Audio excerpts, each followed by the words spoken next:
નર્મદ યુનિવર્સિટીમાં youth festival દરમિયાન એક વિદ્યાર્થી કેમ્પસમાંથી દારૂની બોટલો કોથળામાં ભરીને લાવીને કુલપતિ સમક્ષ ઠાલવવાનો વિવાદ હજુ શમ્યો નથી। ત્યારે 31મી રાત્રે સુરતની વીર નર્મદ સાઉથ ગુજરાત યુનિવર્સિટીની સમરસ બોયઝ હોસ્ટેલમાં દારૂની મહેફિલ ઝડપાઈ હતી।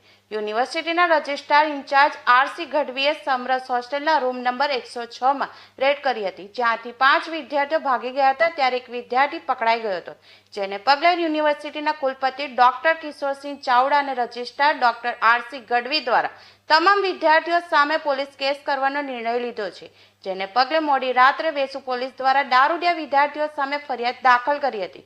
યુનિવર્સિટી દ્વારા હાલ તમામ વિદ્યાર્થીઓના પ્રવેશ રદ કરી દેવામાં આવ્યા છે। 31 ડિસેમ્બર હોવાના લીધે એવા ઇનપુટ ખાનગી રાહે મળી રહ્યા હતા કે કદાચ કોઈ વિદ્યાર્થીઓ આ પ્રકારની ગતિવિધિઓ કરી શકે છે। એટલા માટે અમારી સમગ્ર ટીમ, અમારા સિક્યુરિટી ઓફિસર અને અમારા રેક્ટરશ્રીએ પણ સ્થળ પર તપાસ કરી। હું પણ સ્થળ પર જાતે ગયો હતો અને તપાસ કરતાં એક રૂમમાંથી આ પ્રકારે વિદ્યાર્થીઓ આવી ગતિવિધિ કરતા પકડાયેલા હતા અને એની સામે યોગ્ય કાર્યવાહી કરવામાં હાલ ચાલી રહી છે। શું માહિતી મળી હતી, કઈ રીતની ઘટના સ્થળે મળ્યું હતું?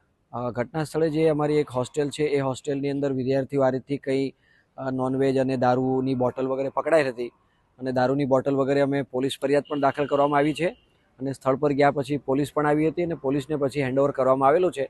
એટલે પોલીસની પણ ફરિયાદ અમે રાત્રે મોડે સુધી પણ અમારા રેક્ટરશ્રી અને અમારા સિક્યુરિટી ઓફિસરશ્રી પોલીસ સ્ટેશન જઈને પોલીસ ફરિયાદ દાખલ કરવામાં આવી છે અને યોગ્ય નિયમ અનુસારની ચોક્કસ કાર્યવાહી કરવામાં આવશે। કેટલી ગંભીર બાબત, હવે શું સૂચન વિદ્યાર્થીઓને?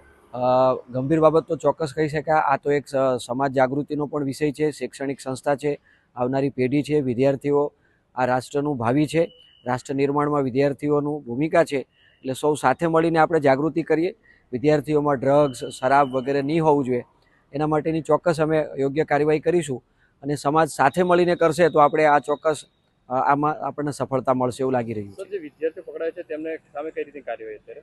જે વિદ્યાર્થીઓ પકડાયેલા છે અને જેની ઓળખ થઈ છે અધિકૃત અમારા રેકર્ડ દફતરે ચકાસણી કરતા એમના હાલ તુરંત છાત્રાલયના પ્રવેશો તો રદ કરી દીધા છે। ફાઇલો પર હુકમ થઈ ગયા છે કે એમના પ્રવેશો પણ રદ કરવાની ઘટતી કાર્યવાહી કરવામાં આવે અને એની પણ બજવણી હુકમ વગેરે આજકાલમાં થઈ જશે। નિયમ અનુસારની ચોક્કસ કાર્યવાહી કરવામાં આવશે।